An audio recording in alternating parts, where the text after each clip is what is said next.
जय श्री कृष्ण।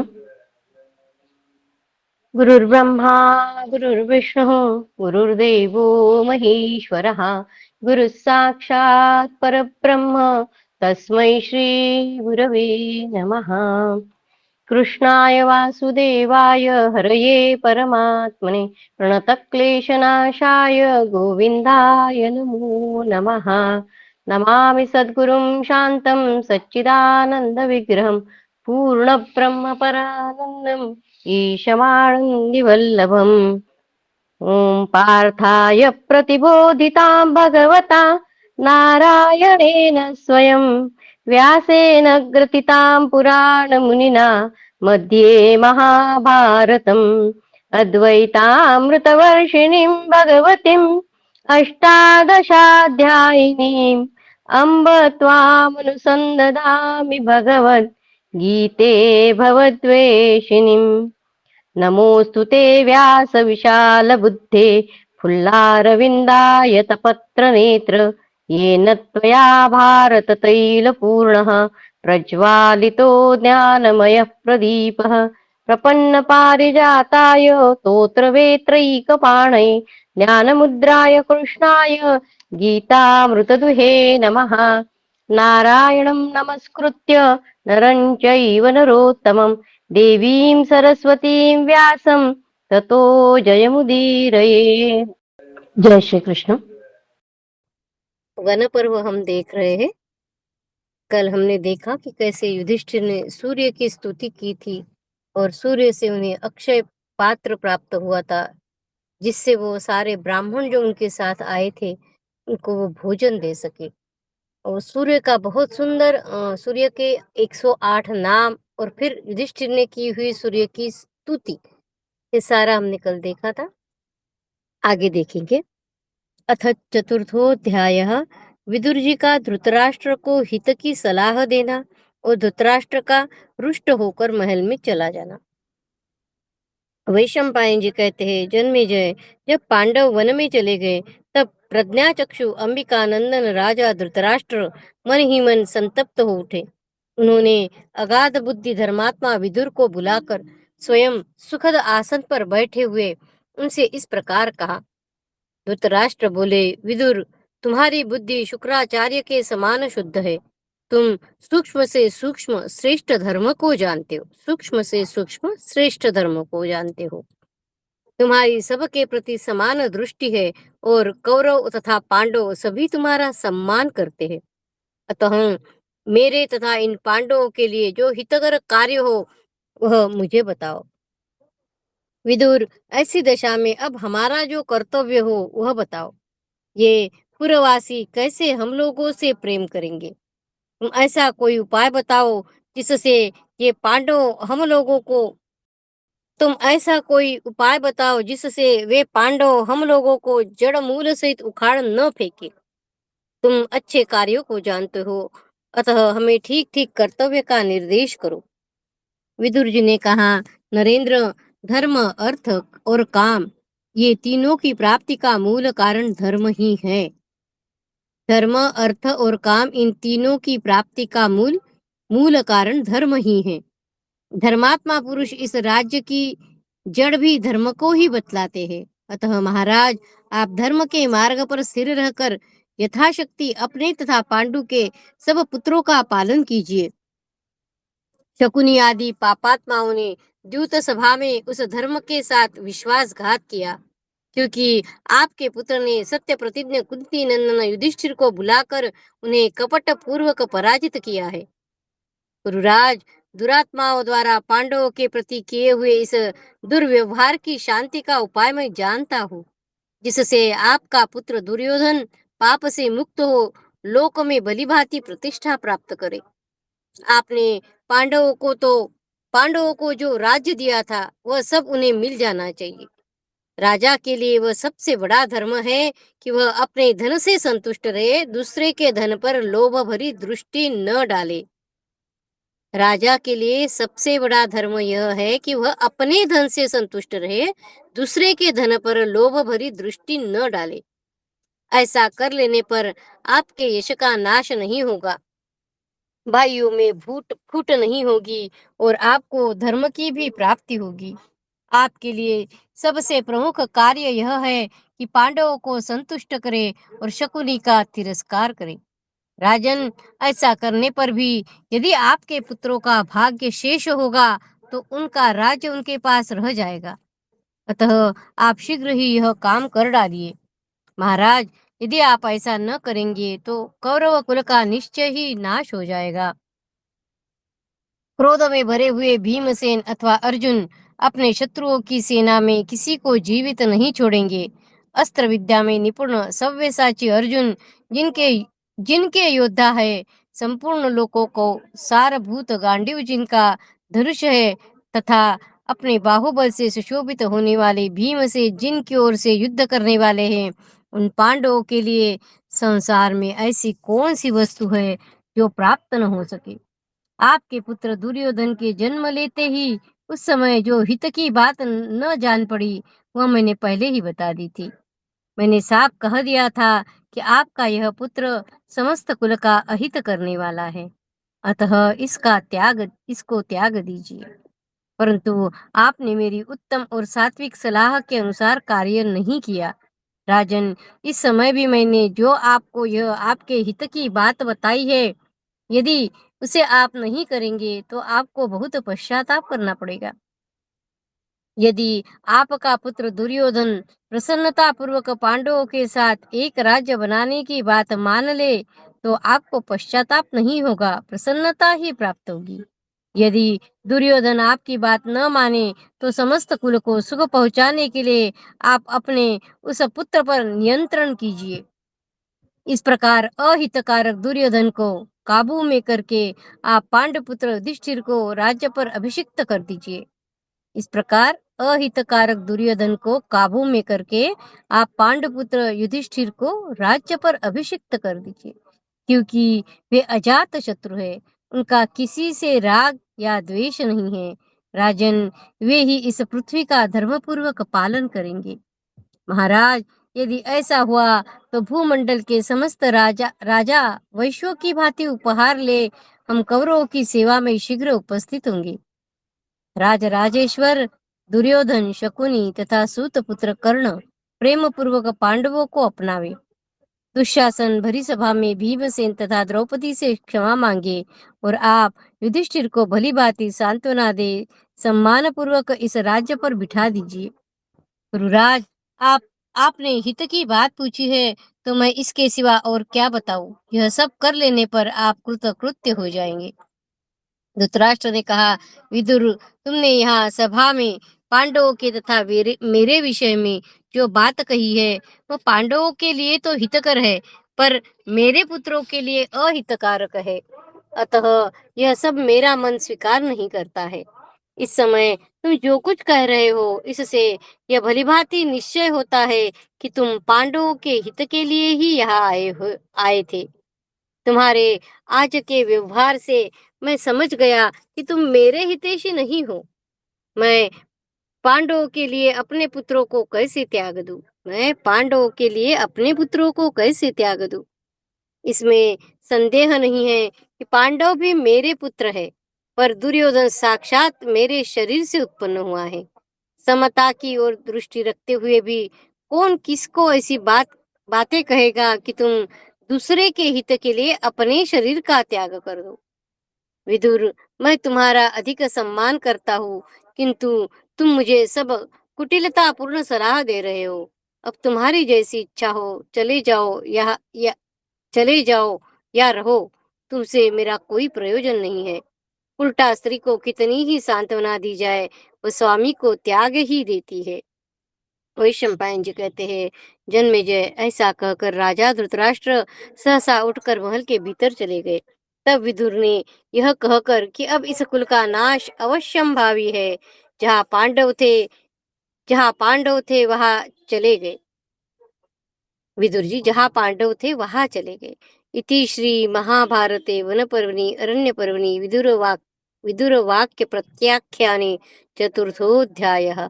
कृष्णाय वासुदेवाय हरये परमात्मने प्रणतक्लेशनाशाय गोविन्दाय नमो नमः। ॐ नमो भगवते वासुदेवाय। ॐ नमो भगवते वासुदेवाय। अथ पंचमोऽध्यायः। पांडवों का काम्यक वन में प्रवेश और विदुर जी का वहां जाकर उनसे मिलना और बातचीत करना। वैशंपायन जी कहते हैं, जन्मेजय भरत वंश शिरोमणि पांडव वनवास के लिए गंगा जी के तट से अपने साथियों सहित कुरुक्षेत्र में गए। उन्होंने क्रमशः सरस्वती, दृश्यद्वती और यमुना नदी का सेवन करते हुए एक वन से दूसरे वन में प्रवेश किया। इस प्रकार वे निरंतर पश्चिम दिशा की ओर बढ़ते गए। तदनंतर सरस्वती तट तथा मरुभूमि एवं वन्य प्रदेशों की यात्रा करते हुए उन्होंने काम्यक वन का दर्शन किया, जो ऋषिमुनियों के समुदाय को बहुत ही प्रिय था। भारत, उस वन में बहुत से पशु पक्षी निवास करते थे। वहां मुनियों ने उन्हें बिठाया, बहुत सांत्वना दी, फिर वे वीर पांडव वहीं रहने लगे। इधर विदुर जी सदा पांडवों को देखने के लिए उत्सुक रहा करते थे।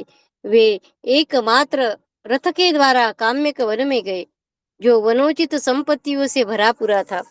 शीघ्रगामी अश्वों द्वारा खींचे जाने वाले रथ से काम्यक वन में पहुंचकर विदुर जी ने देखा, धर्मात्मा युधिष्ठिर एकांत प्रदेश में द्रौपदी, भाइयों तथा ब्राह्मणों के साथ बैठे हैं। सत्य प्रतिज्ञ राजा युधिष्ठिर ने जब बड़ी उतावली के साथ विदुर जी को अपने निकट आते देखा, तब भाई भीमसेन से कहा, ये विदुर जी हमारे पास आकर न जाने क्या कहेंगे। ये शकुनी के कहने से फिर हमें जुआ खेलने के लिए तो बुलाने नहीं आए हैं। वही कही नीच शकुनी हमें फिर द्यूत सभा में बुलाकर हमारे आयुधों को तो जीत नहीं लेंगे। भीमसेन, आओ कहकर यदि कोई मुझे युद्ध या दूत के लिए बुलावे तो मैं पीछे नहीं हट। अभी भी युधिष्ठिर वही बात कर रहे हैं। भीमसेन, आओ ऐसा कहकर यदि कोई मुझे युद्ध या द्यूत के लिए बुलावे तो मैं पीछे नहीं हट सकता। ऐसी दशा में यदि हम गांडीव व धनुष किसी तरह जुए में हार गए तो हमारी राज्य प्राप्ति संशय में पड़ जाएगी।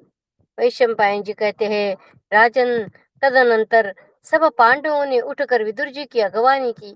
उनके द्वारा किया हुआ यथोचित स्वागत सत्कार ग्रहण करके अजमीर वंशी विदुर पांडवों से मिले।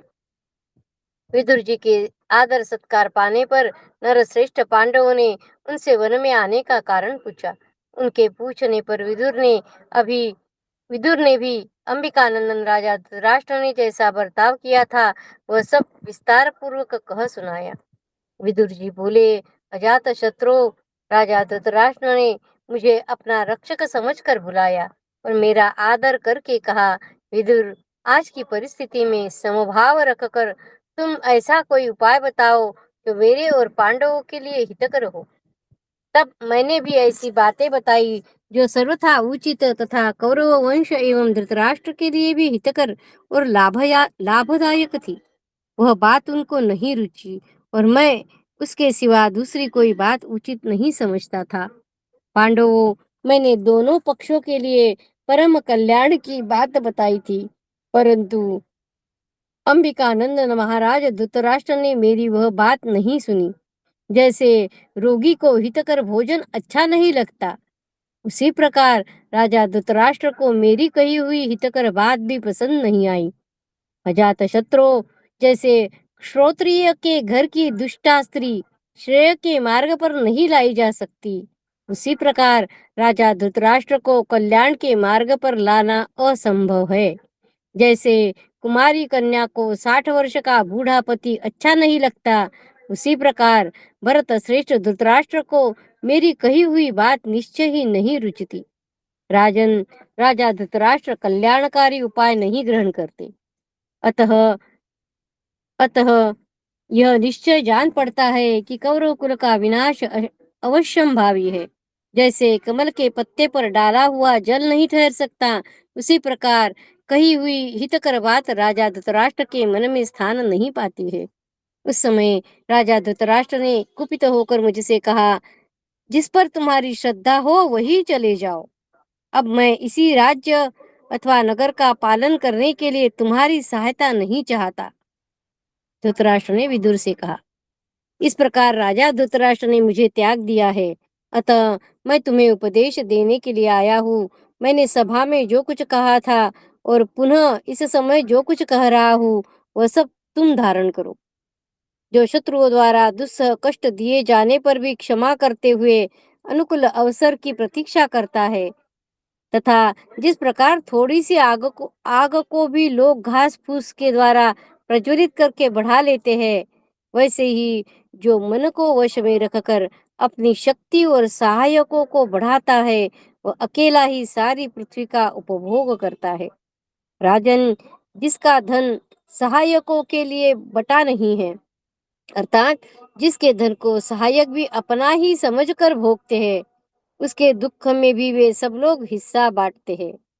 जिसके धन को सहायक भी अपना ही समझकर भोगते हैं, उसके दुख में भी वह सब लोग उसका हिस्सा बांटते हैं। सहायकों के संग्रह का यही उपाय है। सहायकों की प्राप्ति हो जाने पर पृथ्वी की ही प्राप्ति हो गई है, ऐसा ऐसा कहा जाता है। पांडुनंदन, व्यर्थ की बकवाद से रहित सत्य बोलना ही श्रेष्ठ है। अपने सहायक भाई बंधुओं के साथ बैठकर समान अन्न का भोजन करना चाहिए। उन सब के आगे अपनी मान बढ़ाई तथा पूजा की बातें नहीं करनी चाहिए। अपने भाई बंधुओं के साथ बैठकर समान अन्न का भोजन करना चाहिए। उन सब के आगे अपने मान बढ़ाई तथा पूजा की बातें नहीं करनी चाहिए। ऐसा बर्ताव करने वाला भूपाल सदा उन्नतिशील होता है। युधिष्ठिर बोले, विदुर जी, मैं उत्तम बुद्धि का आश्रय ले सतत सावधान रहकर आप जैसा कहते हैं वैसा ही करूंगा, और भी देश काल के अनुसार आप जो कर्तव्य उचित समझे वह बतावे, मैं उसका पूर्ण रूप से पालन करूंगा।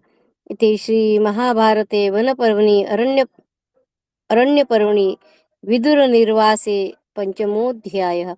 कृष्णाय वासुदेवाय हरये परमात्मने प्रणतक्लेशनाशाय गोविन्दाय नमो नमः। ओम नमो भगवते वासुदेवाय। ओम नमो भगवते वासुदेवाय। अथ षष्ठोऽध्यायः। धृतराष्ट्र का संजय को भेजकर विदुर को वन से बुलवाना और उनसे क्षमा प्रार्थना करना। वैशंपायन जी कहते हैं, राजन, जब विदुर जी पांडवों के आश्रम पर चले गए, तब महाबुद्धिमान राजा धृतराष्ट्र को बड़ा पश्चाताप हुआ। उन्होंने सोचा, विदुर संधि और विग्रह आदि की नीति को अच्छी तरह जानते हैं, जिसके कारण उनका बहुत बड़ा प्रभाव है। वे पांडवों के पक्ष में हो गए तो भविष्य में उनका महान अभ्युदय होगा। पांडवों का, अगर वे पांडवों के पक्ष में गए विदुर जी, तो भविष्य में उनका महान अभ्युदय होगा। विदुर का स्मरण करके वे मोहित से हो गए और सभा भवन के द्वार पर आकर सब राजाओं के देखते देखते अचेत होकर पृथ्वी पर गिर पड़े। फिर होश में आने पर वे पृथ्वी से उठ खड़े हुए और समीप आए हुए संजय से इस प्रकार बोले, संजय, विदुर मेरे भाई और सुहृद है। वे साक्षात दूसरे धर्म के समान हैं। उनकी याद आने से आज मेरा हृदय अत्यंत विदीर्ण सा होने लगा है। तुम मेरे धर्मज्ञ भ्राता विदुर को शीघ्र यहाँ बुला लाओ। ऐसा कहते हुए राजा धृतराष्ट्र दीन भाव से फूट फूट कर रोने लगे। महाराज धृतराष्ट्र विदुर की याद आने से मोहित हो पश्चाताप से खिन्न हो उठे और भ्रातृ स्नेहवश संजय से पुनः इस प्रकार बोले, संजय, जाओ मेरे भाई विदुर का पता लगाओ। मुझे पापी ने क्रोधवश उन्हें निकाल दिया। वे जीवित तो है ना? अपरिमित बुद्धि वाले मेरे उन विद्वान भाई ने पहले कभी कभी कोई छोटा सा भी अपराध नहीं किया है। बुद्धिमान संजय, मुझसे परम मेधावी विदुर का बड़ा अपराध हुआ है। मुझसे परम मेधावी विदुर का बड़ा अपराध हुआ है। तुम जाकर उन्हें ले आओ, नहीं तो मैं प्राण त्याग दूंगा। राजा का यह वचन सुनकर संजय ने उनका आदर करते हुए बहुत अच्छा कहकर काम्य वन को प्रस्थान किया। जहाँ पांडव रहते थे, उस वन में शीघ्र ही पहुंचकर संजय ने देखा, राजा युधिष्ठिर मृगचर्म धारण करके विदुर जी तथा सहस्त्र ब्राह्मणों के साथ बैठे हुए हैं और देवताओं से घिरे हुए इंद्र की भांति अपने भाइयों से सुरक्षित है। युधिष्ठिर के पास पहुंचकर संजय ने उनका सम्मान किया। फिर भीम, अर्जुन और नकुल सहदेव ने संजय का यथोचित सत्कार किया। राजा युधिष्ठिर के कुशल प्रश्न करने के पश्चात जब संजय सुखपूर्वक बैठ गया, तब अपने आने का कारण बताते हुए उसने इस प्रकार कहा। संजय ने कहा, विदुर जी, अंबिकानंदन महाराज धृतराष्ट्र आपका स्मरण करते हैं। आप जल्दी चलकर उनसे मिलिए और उन्हें जीवन दान दीजिए। साधु शिरोमणे, आप कुरुकुल को आनंदित करने वाले इन नरश्रेष्ठ पांडवों से आदर पूर्वक विदा लेकर महाराज के आदेश से शीघ्र उनके पास चले। वैशंपायन जी कहते हैं, जन्मेजय स्वजनों के परम प्रिय बुद्धिमान विदुर जी से जब संजय ने इस प्रकार कहा, तब वे युधिष्ठिर की अनुमति लेकर फिर हस्तिनापुर में आए। वहां महातेजस्वी अंबिकानंदन धृतराष्ट्र ने उनसे कहा, धर्मज्ञ विदुर, तुम आ गए, यह मेरे बड़े सौभाग्य की बात है। अनघ, यह भी मेरे सौभाग्य की बात है कि तुम मुझे भूले नहीं। मैं आज दिन रात तुम्हारे लिए जागते रहने के कारण अपने शरीर की विचित्र दशा देख रहा हूँ। ऐसा कहकर राजा धृतराष्ट्र ने विदुर को अपने हृदय से लगा लिया और उनका मस्तक सूंघते हुए कहा, निष्पाप विदुर, मैंने तुमसे जो अप्रिय बात कह दी है उसके लिए मुझे क्षमा कर दो। विदुर ने कहा, राजन, मैंने तो सब क्षमा कर ही दिया है। आप मेरे परम गुरु है। मैं शीघ्रतापूर्वक आपके दर्शन के लिए आया हूँ। नरश्रेष्ठ, धर्मात्मा पुरुष दीन जनों की ओर अधिक झुकते हैं। धर्मात्मा पुरुष दीन जनों की ओर अधिक झुकते हैं। आपको इसके लिए मन में विचार नहीं करना चाहिए। मेरे लिए जैसे पांडु के पुत्र है, वैसे ही आपके भी है। परंतु पांडव इन इन दिनों दीन दशा में है, अतः उनके प्रति मेरे हृदय का झुकाव हो गया। वैशंपायन जी कहते हैं, जन्मेजय, वे वे दोनों महातेजस्वी भाई विदुर और धृतराष्ट्र एक दूसरे से अनुनय विनय करके अत्यंत प्रसन्न हो गए। इति श्री महाभारते वनपर्वणि अरण्यपर्वणि विदुरप्रत्यागमने षष्ठोऽध्यायः। कृष्णाय वासुदेवाय हरये परमात्मने प्रणतक्लेशनाशाय गोविन्दाय नमो नमः। ॐ नमो भगवते वासुदेवाय। ॐ नमो भगवते वासुदेवाय। अथ सप्तमोऽध्यायः। दुर्योधन, दुशासन, शकुनी और कर्ण की सलाह, पांडवों का वध करने के लिए उनको वन में जाने की तैयारी तथा व्यास जी को उनको रोकना। वैशंपायन जी कहते हैं, जन्मेजय, विदुर आ गए और राजा धृतराष्ट्र ने उन्हें सांत्वना देकर रख लिया। यह सुनकर दुष्ट बुद्धि वाला धृतराष्ट्र कुमार राजा दुर्योधन संतप्त हो उठा। उसने शकुनी, कर्ण और दुशासन को बुलाकर अज्ञान जनित मोह में मग्न हो इस प्रकार कहा। बुद्धिमान पिताजी का यह मंत्री विदुर फिर लौट आया। विदुर विद्वान होने के साथ ही पांडवों का सुहृद और उन्हीं के हित साधन में संलग्न रहने वाला है। यह पिताजी के विचार को पुनः पांडवों के लौटा लाने की ओर जब तक नहीं खींचता है, तभी तक मेरे हित साधन के विषय में तुम लोग कोई उत्तम सलाह दो। यदि यदि मैं किसी प्रकार पांडवों को यहाँ आया देख लूंगा, तो जल का भी परित्याग करके स्वेच्छा से अपने शरीर को सुखा डालूंगा। मैं जहर खा लूंगा, फांसी लगा लूंगा, अपने आप को ही शस्त्र से मार दूंगा, अथवा जलती आग में प्रवेश कर जाऊंगा, परंतु पांडवों को फिर बढ़ते या फलते फूलते नहीं देख सकूंगा। शकुनी बोला, राजन, तुम भी क्या नादान बच्चों के से विचार रखते हो? पांडव प्रतिज्ञा करके वन में गए हैं, वे उस प्रतिज्ञा को तोड़कर लौट आए, ऐसा कभी नहीं होगा। सब पांडव सत्य वचन का पालन करने में संलग्न हैं। तात, वे तुम्हारे पिता की बात कभी स्वीकार नहीं करेंगे, अथवा यदि वे तुम्हारे पिता की बात मान लेंगे और प्रतिज्ञा तोड़कर इस नगर में आ जाएंगे, तो हमारा व्यवहार इस प्रकार होगा। हम सब लोग राजा की आज्ञा का पालन करते हुए मध्यस्थ हो जाएंगे और छिपे छिपे पांडवों के बहुत से छिद्र देखते रहेंगे। दुशासन ने कहा, महा महाबुद्धिमान मामा जी, आप जैसा कहते हैं वही मुझे भी ठीक जान पड़ता है। आपके मुख से जो विचार प्रकट होता है वह मुझे सदा अच्छा लगता है। दुशासन कह रहा है। कर्ण बोला, दुर्योधन, हम सब लोग तुम्हारी अभिला अभिलषित कामना की पूर्ति के लिए सचेष्ट है। राजन, इस विषय में हम सभी का एक मत दिखाई देता है। धीर बुद्धि पांडव निश्चित समय की अवधि को पूर्ण किए बिना यहाँ नहीं आएंगे, और यदि वे मोहवश आ भी जाए तो तुम पुनः जुए के द्वारा उन्हें जीत लेना। वैशंपायन जी कहते हैं, जन्मेजय, कर्ण के ऐसा कहने पर उस समय राजा दुर्योधन को अधिक प्रसन्नता नहीं हुई। उसने तुरंत ही अपना मुंह फेर लिया। तब उसके आशय को समझकर कर्ण ने रोष से अपनी सुंदर आंखें फाड़कर दुशासन, शकुनी और दुर्योधन की ओर देखते हुए स्वयं ही उत्साह में भरकर अत्यंत क्रोधपूर्वक कहा, भूमिपालो, इस विषय में मेरा जो मत है उसे सुन लो। हम सब लोग राजा दुर्योधन के किंकर और भुजाए हैं, अतः हम सब मिलकर इनका प्रिय कार्य करेंगे, परंतु हम आलस्य छोड़कर इनके प्रिय साधन में लग नहीं पाते। हम सब मिलकर इनका प्रिय कार्य करेंगे, परंतु हम आलस्य छोड़कर इनके प्रिय साधन में लग नहीं पाते।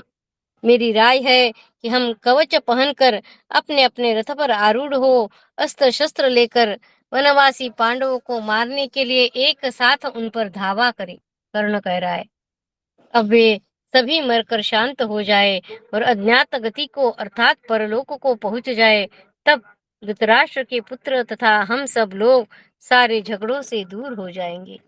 वे जब तक क्लेश में पड़े हैं, जब तक शोक में डूबे हुए हैं और जब तक मित्रों एवं सहायकों से वंचित है, तभी तक युद्ध वे हैं। जब तक वे अपने मित्रों और सहायकों से वंचित नहीं जाते। की बात के उत्तर में सबके मुख से यही निकला, बहुत अच्छा, बहुत अच्छा।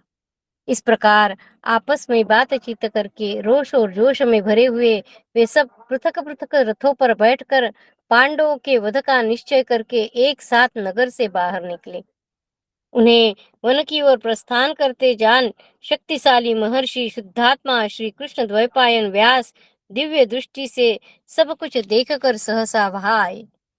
उन लोक पूजित भगवान व्यास ने उन सबको रोका और सिंहासन पर बैठे हुए कृष्णाय वासुदेवाय हरये परमात्मने प्रणतक्लेशनाशाय गोविन्दाय नमो नमः। ओम नमो भगवते वासुदेवाय। ओम नमो भगवते वासुदेवाय। अथ अष्टमोऽध्यायः।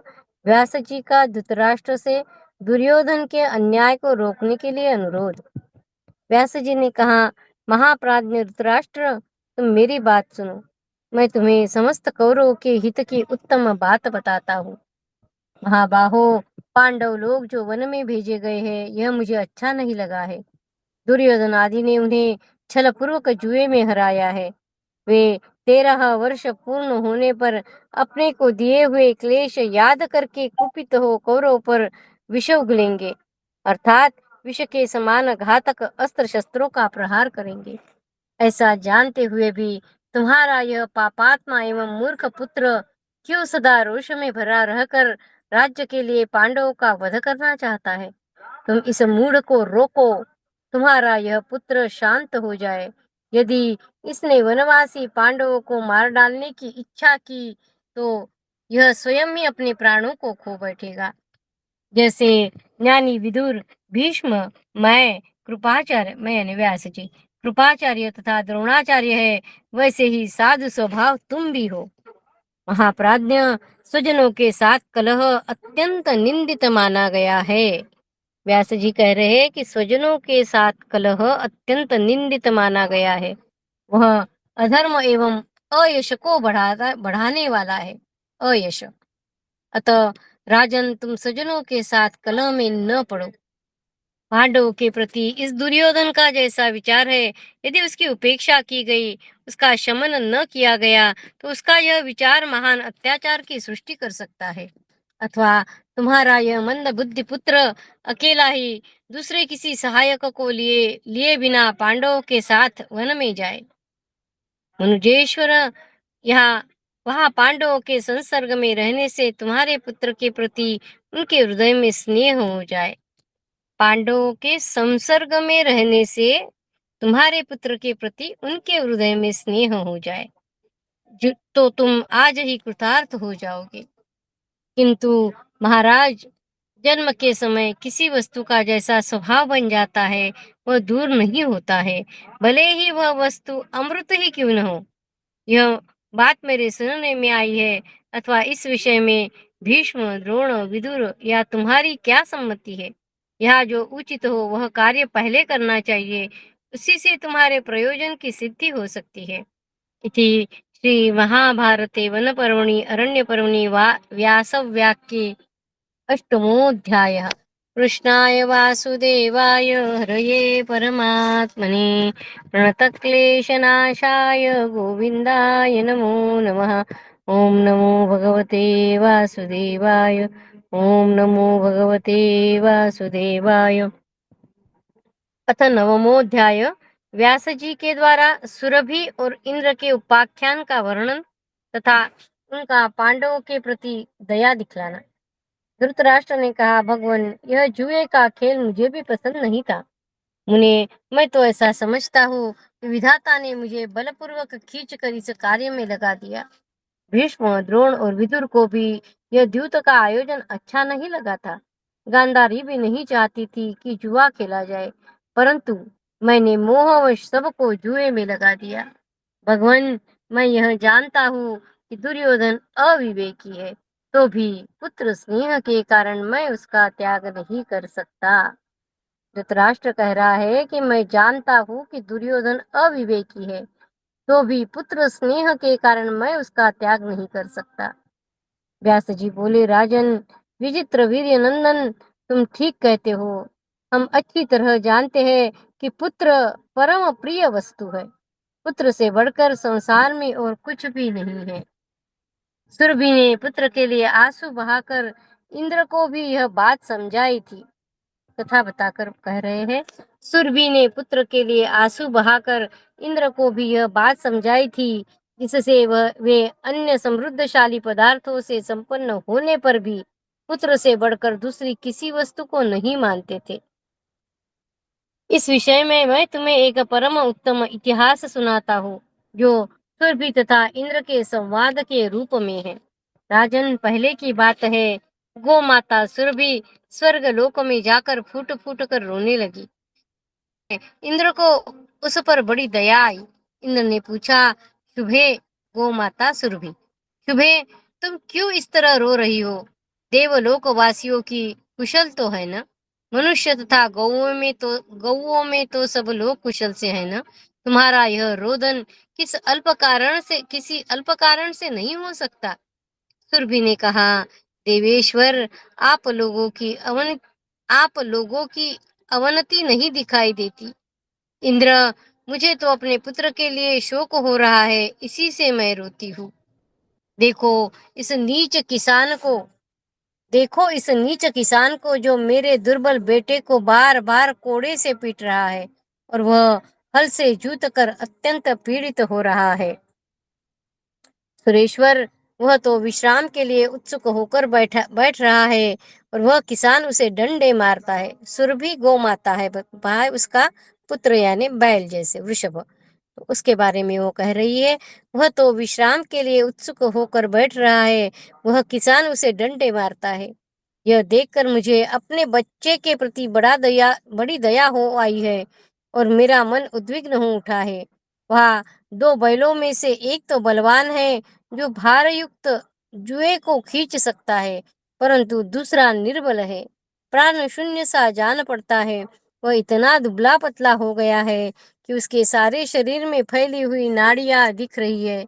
वह बड़े कष्ट से उस भारयुक्त जुए को खींच पाता है। मुझे उसी के लिए शोक हो रहा है। इंद्र, देखो देखो, चाबुक से मारकर उसे बार बार पीड़ा दी जा रही है, तो भी उस जुए के भार को वहन करने में वह असमर्थ हो रहा है। यही देखकर मैं शोक से पीड़ित हो अत्यंत दुखी हो गई हूँ और करुणामग्न हो दोनों नेत्रों से आंसू बहाती हुई रो रही हूँ।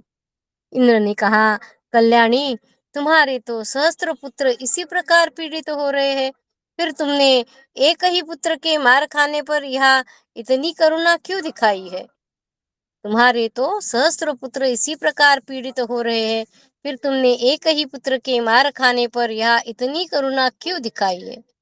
सुरभि बोली, देवेंद्र, यदि मेरे सहस्त्र पुत्र है तो मैं उन सब के प्रति समान भाव ही रखती हूँ, परंतु दीन दुखी पुत्र के प्रति अधिक दया उमड़ आती है। व्यास जी कहते हैं, गुरुराज, सुरभि की वह बात सुनकर इंद्र बड़े विस्मित हो गए। तब से वे पुत्र को प्राणों से भी अधिक प्रिय मानने लगे हैं। उस समय वहां पाक शासन भगवान इंद्र ने किसान के कार्य में विघ्न डालते हुए सहसा भयंकर वर्षा की। इस प्रसंग में सुरभि ने जैसा कहा है वह ठीक है। कौरव और पांडव सभी मिलकर तुम्हारे ही पुत्र है, परंतु राजन, सब पुत्रों में जो हीन हो, दयनीय दशा में हो, उन्हीं पर अधिक कृपा होनी चाहिए। वत्स, जैसे पांडु मेरे पुत्र है, वैसे तुम भी हो। उसी प्रकार महाज्ञानी विदुर भी है। मैंने स्नेहवश ही तुमसे यह बातें कही है। दीर्घ काल से तुम्हारे 101 पुत्र है, किंतु पांडु के 5 ही पुत्र देखे जाते हैं। वे भी भोले भाले, छल कपट से रहित और अत्यंत दुख उठा रहे हैं। वे कैसे जीवित रहेंगे और कैसे वृद्धि को प्राप्त होंगे? इस प्रकार कुंती के उन दीन पुत्रों के प्रति सोचते हुए मेरे मन में बड़ा संताप होता है। राजन, यदि तुम चाहते हो कि समस्त कौरव यहाँ जीवित रहे, तो तुम्हारा पुत्र दुर्योधन पांडवों से मेल करके शांति पूर्वक रहे। इति श्री महाभारते वनपर्वणि अरण्यपर्वणि सुरभ्युपाख्याने नवमोऽध्यायः। कृष्णाय वासुदेवाय हरये परमात्मने प्रणतक्लेशनाशाय गोविन्दाय नमो नमः। ॐ नमो भगवते वासुदेवाय। ओम नमो भगवते वासुदेवाय। अथ दशमोऽध्यायः। व्यास जी का जाना। मैत्रेय जी का धृतराष्ट्र और दुर्योधन से पांडवों के प्रति सद्भाव का अनुरोध तथा दुर्योधन के अशिष्ट व्यवहार से रुष्ट होकर उसे शाप देना। धृतराष्ट्र बोले, महाप्राज्ञ मुनि, आप जैसा कहते हैं यही ठीक है। मैं भी इसे ही ठीक मानता हूँ तथा ये सब राजा लोग भी इसी का अनुमोदन करते हैं। मुनि, आप भी वही उत्तम मानते हैं जो कुरुवंश के महान अभ्युदय का कारण है। यही बात विदुर, भीष्म और द्रोणाचार्य ने भी मुझसे कही है। यदि आपका मुझ पर अनुग्रह है और यदि कौरव कुल पर आपकी दया है, तो आप मेरे दुरात्मा पुत्र दुर्योधन को स्वयं ही शिक्षा दीजिए। व्यास जी ने कहा, राजन, ये महर्षि भगवान मैत्रेय आए आ रहे हैं। पांचों पांडव बंधुओं से मिलकर अबे हम लोगों से मिलने के लिए यहाँ आते हैं। महाराज, ये महर्षि ही इस कुल की शांति के लिए तुम्हारे पुत्र दुर्योधन को यथायोग्य शिक्षा देंगे। गुरुनंदन, मैत्रेय जो कुछ कहे उसे निश्शंक होकर करना चाहिए। यदि उनके बताए हुए कार्य की अवहेलना की गई तो वे कुपित होकर तुम्हारे पुत्र को शाप दे देंगे। वैशंपायन जी कहते हैं, जन्मेजय ऐसा कहकर व्यास जी चले गए और मैत्रेय जी आते हुए दिखाई दिए। राजा धृतराष्ट्र ने पुत्र सहित उनकी अगवानी की और स्वागत सत्कार के साथ उन्हें अपनाया। पाद्य, अर्घ्य और उपचारों द्वारा पूजित हो जब मुनिश्रेष्ठ मैत्रेय विश्राम कर चुके, तब अंबिकानंदन राजा धृतराष्ट्र ने नम्रता पूर्वक पूछा, भगवान, सकुरु देश में आपका आगमन सुखपूर्वक तो हुआ है न? वीर भ्राता, पांचों पांडव तो कुशल से है न? क्या वे भरत श्रेष्ठ पांडव अपनी प्रतिज्ञा पर स्थिर रहना चाहते हैं? क्या कौरव में उत्तम भातृभाव अखंड बना रहेगा? मैत्रेय जी कहते हैं, राजन, मैं तीर्थ यात्रा के प्रसंग से घूमता हुआ अकस्मात कुरुजांगल देश में चला गया। काम्य कवन में धर्मराज युधिष्ठिर से भी मेरी भेंट हुई थी।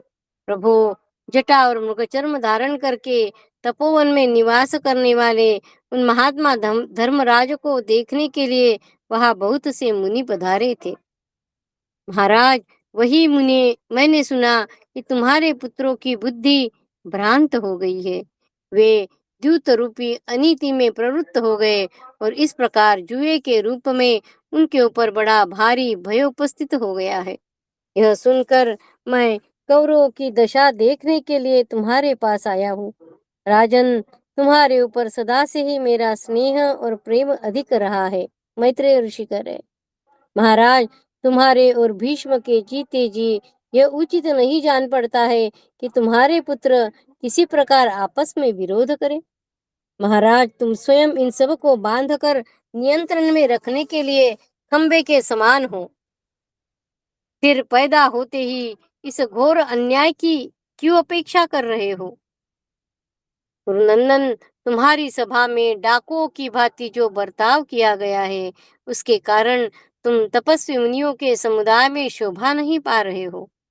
वैशंपायन जी कहते हैं, जन्मेजय तदनंतर महर्षि भगवान मैत्रेय अमरशशील राजा दुर्योधन की ओर मुड़कर उससे मधुर वाणी में इस प्रकार बोले।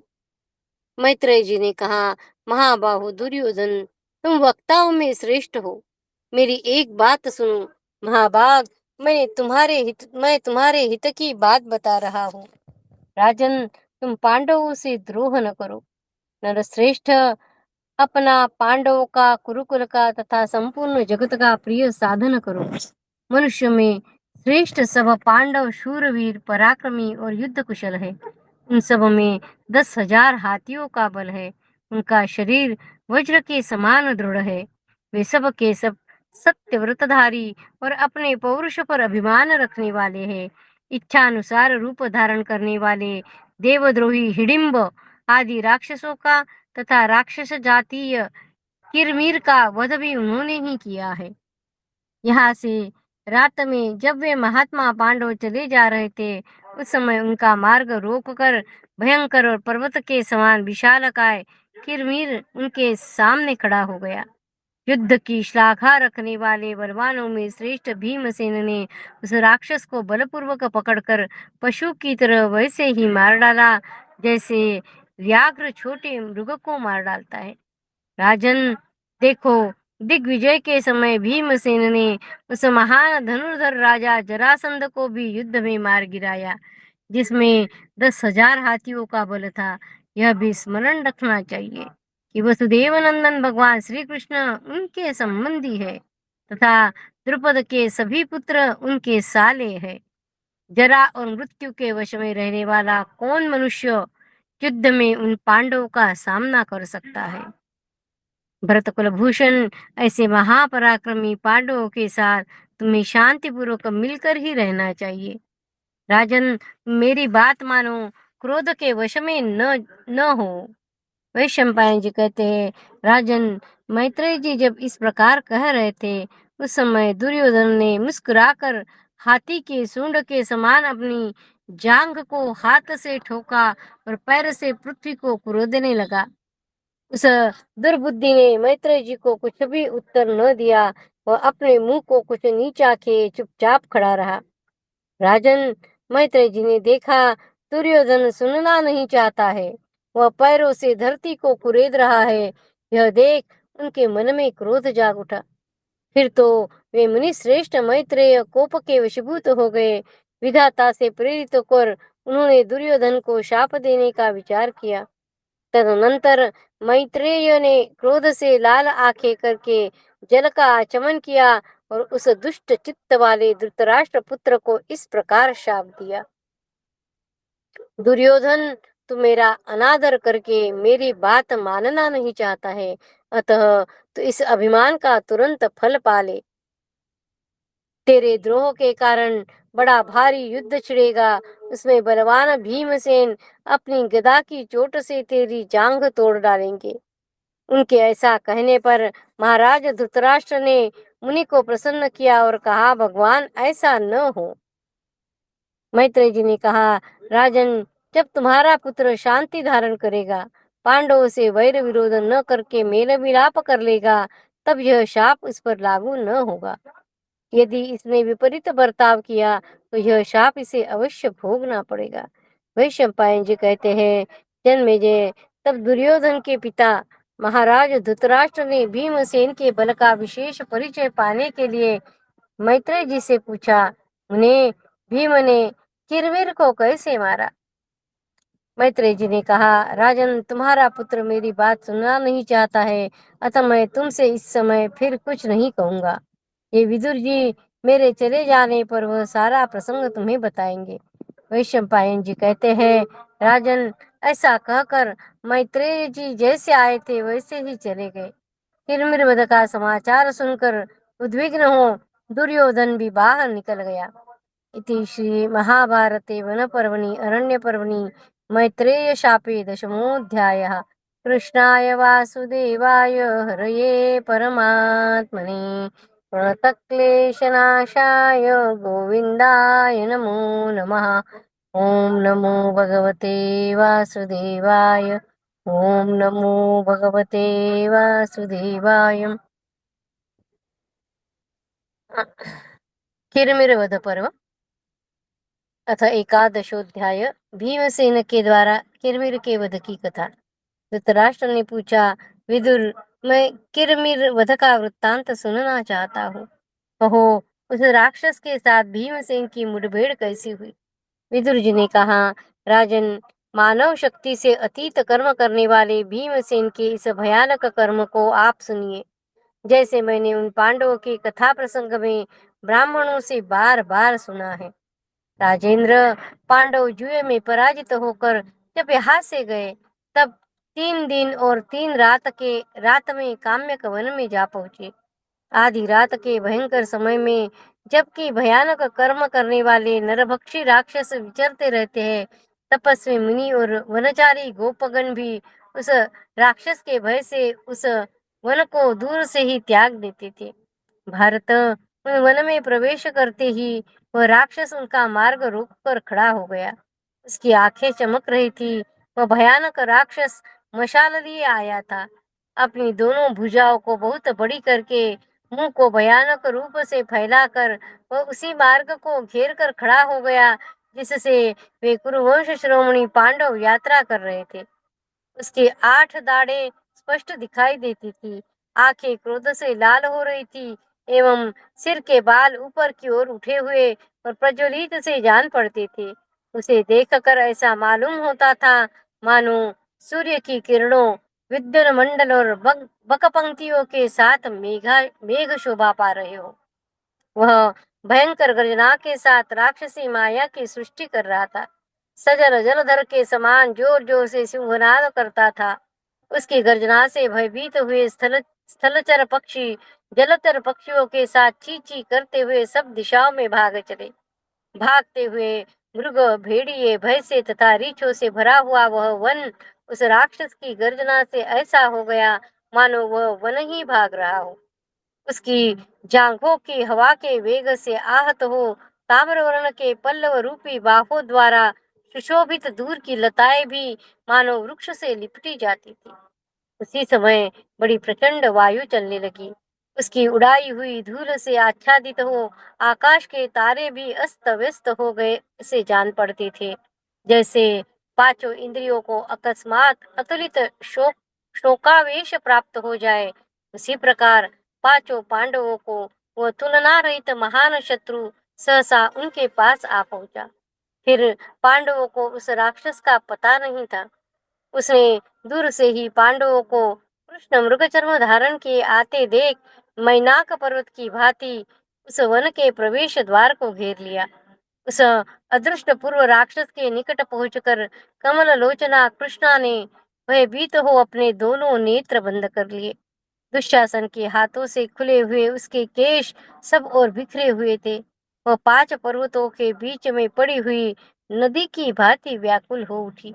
उसे मूर्छित होती हुई देख पांचों पांडवों ने सहारा देकर उसी तरह थाम लिया जैसे विषयों में आसक्ति हुई इंद्रिया तत्संबंधी अनुरक्ति को धारण किए रहती है। तदनंतर वहां प्रकट हुई अत्यंत भयानक राक्षसी माया को देख शक्तिशाली धौम्य मुनि ने अच्छी तरह प्रयोग में लाए हुए राक्षस विनाशक विविध मंत्रों द्वारा पांडवों के देखते देखते उस माया को नाश कर दिया। माया नष्ट होते ही वह अत्यंत बलवान एवं इच्छानुसार रूप धारण करने वाला क्रूर राक्षस क्रोध से आंखें फाड़ फाड़ कर देखता हुआ काल के समान दिखाई देने लगा। उस समय परम बुद्धिमान राजा युधिष्ठिर ने उससे पूछा, तुम कौन हो, किसके पुत्र हो, अथवा तुम्हारा कौन सा कार्य संपादन किया जाए, यह सब बताओ। तब उस राक्षस ने धर्मराज युधिष्ठिर से कहा, मैं बक का भाई हूँ, मेरा नाम किरमिर है, इस निर्जन काम्य वन में निवास करता हूँ। यहाँ मुझे किसी प्रकार की चिंता नहीं है। यहाँ आए हुए मनुष्य को युद्ध में जीत कर सदा उन्हीं को खाया करता हूँ। तुम लोग कौन हो जो स्वयं ही मेरा आहार बनने के लिए मेरे निकट आ गए? मैं तुम सबको युद्ध में परास्त करके निश्चित हो अपना आहार बनाऊंगा। वैशंपायन जी कहते हैं, उस दुरात्मा की बात सुनकर धर्मराज युधिष्ठिर ने उसे गोत्र एवं नाम आदि सब बातों का परिचय दे दिया। युधिष्ठिर बोले, मैं पांडुपुत्र युधिष्ठिर हूँ। संभव है मेरा नाम तुम्हारे कानों में भी पड़ा हो। इस समय मेरा राज्य शत्रुओं ने जुए में हरण कर लिया है, अतः मैं भीमसेन, अर्जुन आदि सब भाइयों के साथ वन में रहने का निश्चय करके तुम्हारे निवास स्थान इस घोर काम्य वन में आया हूँ। विदुर जी कहते हैं, राजन, तब किरमिर ने युधिष्ठिर से कहा, आज सौभाग्यवश देवताओं ने यहाँ मेरे बहुत दिनों के मनोरथ की पूर्ति कर दी है। मैं प्रतिदिन हथियार उठाए भीमसेन का वध करने के लिए सारी पृथ्वी पर विचरता था, किंतु यह मुझे मिल नहीं रहा था। आज सौभाग्यवश वह स्वयं मेरे यहाँ आ पहुंचा है। भीम मेरे भाई का हत्या बकासुर वध बकवध याद करो। भीम मेरे भाई का हत्यारा है। मैं बहुत दिनों से इसकी खोज में था। राजन, इसने एक चक्रा नगरी के पास वैत्रकीय वन में ब्राह्मण का कपट वेश धारण करके वेदोक्त मंत्र रूप विद्या बल का आश्रय ले मेरे प्यारे भाई बकासुर का वध किया था। वह इसका अपना बल नहीं था। इसी प्रकार वन में रहने वाले मेरे प्रिय मित्र हिडिंब को भी इस दुरात्मा ने मार डाला और उसकी बहन का अपहरण कर लिया। ये सब बहुत पहले की बातें हैं। वही यह मूढ़ भीमसेन हम लोगों के घूमने फिरने की बेला में आधी रात के समय मेरे इस गहन वन में आ गया है। आज इससे मैं उस पुराने वैर का बदला लूंगा और इसके प्रचुर रक्त से बकासुर का तर्पण करूंगा। आज मैं राक्षसों के लिए कंटक रूप इस भीमसेन को मारकर अपने भाई तथा मित्र के ऋण से उऋण हो परम शांति प्राप्त करूंगा। युधिष्ठिर, यदि पहले बकासुर ने भीमसेन को छोड़ दिया तो आज मैं तुम्हारे देखते देखते इसे खा जाऊंगा।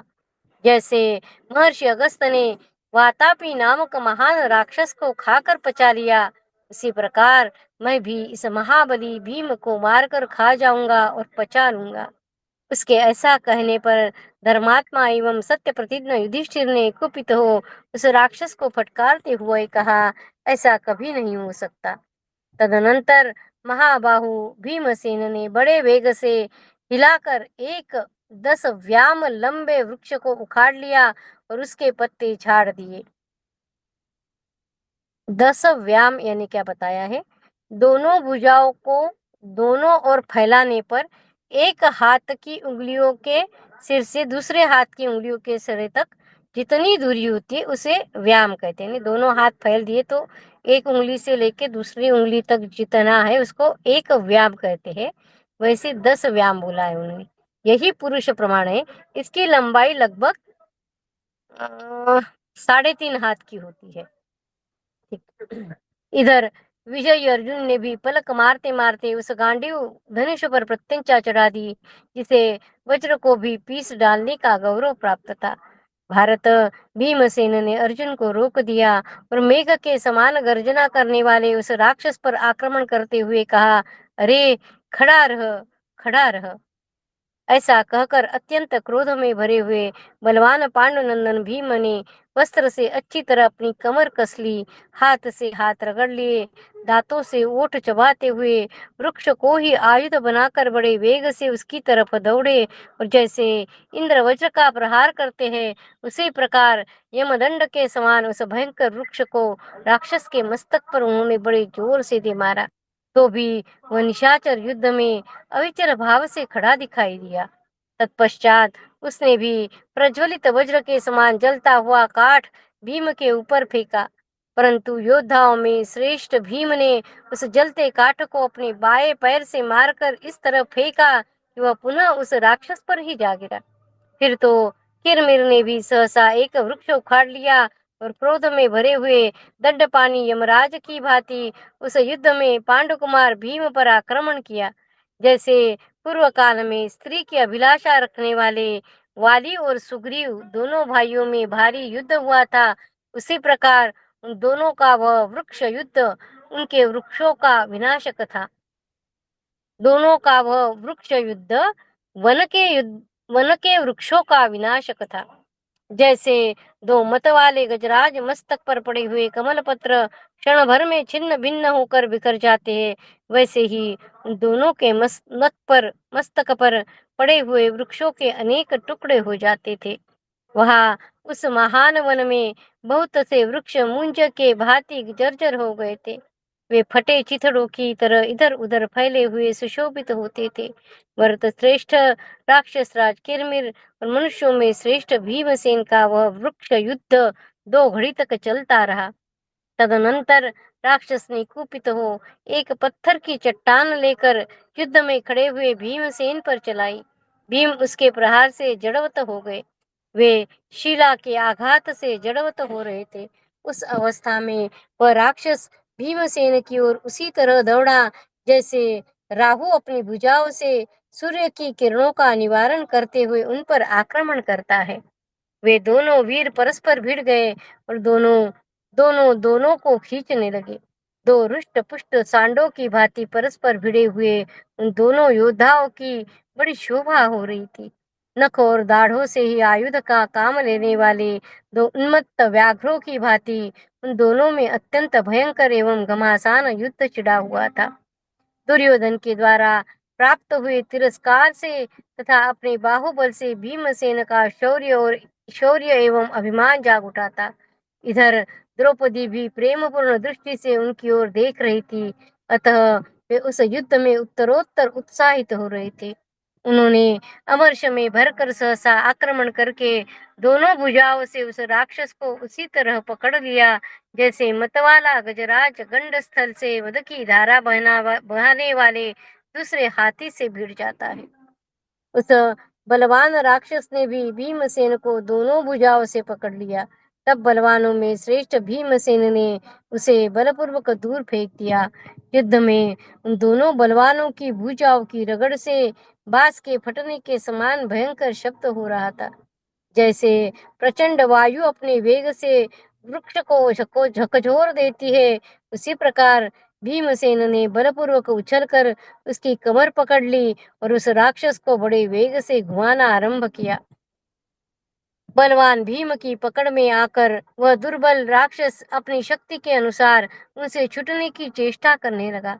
उसने भी पांडुनंदन भीमसेन को इधर उधर खींचा।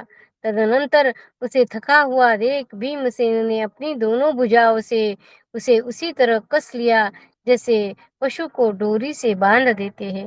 राक्षस किरमिर फूटे हुए नगारे की सी आवाज में बड़े जोर जोर से चित्कार करने लगा और झटपटाने लगा। बलवान भीम उसे देर तक घुमाते रहे, इससे वह मूर्छित हो गया। उस राक्षस को विषाद में डूबा हुआ जान पांडुनंदन भीम ने दोनों भुजाओं से वेग पूर्वक दबाते हुए पशु की तरह उसे मारना आरंभ किया। भीम ने उस राक्षस के कटी प्रदेश को अपने घुटने से दबाकर दोनों हाथों से उसका गला मरोड़ दिया। किरमिर का सारा अंग जर्जर हो गया, उसकी आंखें घूमने लगी, इससे वह और भी भयंकर प्रतीत होता था। भीम ने उसे उस अवस्था में उसे पृथ्वी पर घुमाया और यह बात कही, वो पापी, अब तू यमलोक में जाकर भी हिडिंब और बकासुर के आंसू न पोंछ सकेगा। ऐसा कहकर क्रोध से भरे हृदय वाले नरवीर भीम ने उस राक्षस को, जिसके वस्त्र और आभूषण खिसक कर इधर उधर गिर गए थे और चित्त भ्रांत हो गया था, प्राण निकल जाने पर छोड़ दिया। उस राक्षस का रूप रंग मेघ के समान काला था। उसके मारे जाने पर राजकुमार पांडव बड़े प्रसन्न हुए और भीमसेन के अनेक गुणों की प्रशंसा करते हुए द्रौपदी को आगे कर कर वहां से द्वैत वन की ओर चल दिए। विदुर जी कहते हैं, नरेश्वर, इस प्रकार धर्मराज युधिष्ठिर की आज्ञा से भीमसेन ने किरमीर को युद्ध में मार गिराया। तदनंतर विजयी एवं धर्मज्ञ पांडु कुमार उस वन को निष्कंटक यानी राक्षस रहित बनाकर द्रौपदी के साथ वहां रहने लगे। भरत कुल के भूषण रूप उन सभी वीरों ने द्रौपदी को आश्वासन देकर प्रसन्न चित्त हो प्रेम पूर्वक भीमसेन की सराहना की। भीमसेन के बाहुबल से पिसकर जब वह राक्षस नष्ट हो गया, तब उस अकंटक एवं कल्याणमय वन में उन सभी वीरों ने प्रवेश किया। मैंने महान वन में जाते आते समय रास्ते में मरकर गिरे हुए उस भयानक एवं दुष्टात्मा राक्षस के शव को अपनी आंखों देखा था, जो भीमसेन के बल से मारा गया था। मैंने वन में उन ब्राह्मणों के मुख से, जो वहां आए हुए थे, भीमसेन के इस महान कर्म का वर्णन सुना। वैशंपायन जी कहते हैं, जन्मेजय, इस प्रकार राक्षस प्रवर किरमीर का युद्ध में मारा जाना सुनकर राजा धृतराष्ट्र किसी भारी चिंता में डूब गए और शोकातुर मनुष्य की भांति लंबी सांस खींचने लगे। इति श्री महाभारते वन पर्वणि किरमीर वध पर्वणि विदुर वाक्ये एकादशोऽध्यायः। कृष्णाय वासुदेवाय हरये परमात्मने प्रणतक्लेशनाशाय गोविन्दाय नमो नमः। ॐ नमो भगवते वासुदेवाय। ॐ नमो भगवते वासुदेवाय। भव भवे यथा भक्तिः पादयोस्तव जायते, तथा कुरुष्व देवेश नाथस्त्वं नो यतः प्रभु। नाम संकीर्तनं यस्य सर्वपापप्रणाशनं, प्रणामो दुःखशमनः तं नमामि हरिं परं। तं नमामि हरिं परं। त्वदीयं वस्तु गोविन्द तुभ्यमेव समर्पये। तेन त्वदङ्घ्रिकमले रतिं मे यच्छ शाश्वतीम्। ॐ पूर्णमद पूर्णमिदं पूर्णात् पूर्णमुदच्यते पूर्णस्य पूर्णमादाय पूर्णमेवावशिष्यते। ॐ शान्ति शान्ति शान्तिः। हरि ओम तत्सत्। श्रीकृष्णार्पणमस्तु। श्री गुरुभ्यो नमः। धन्यवाद। जय श्री कृष्ण। कृष्ण जय श्री कृष्ण। श्री कृष्ण।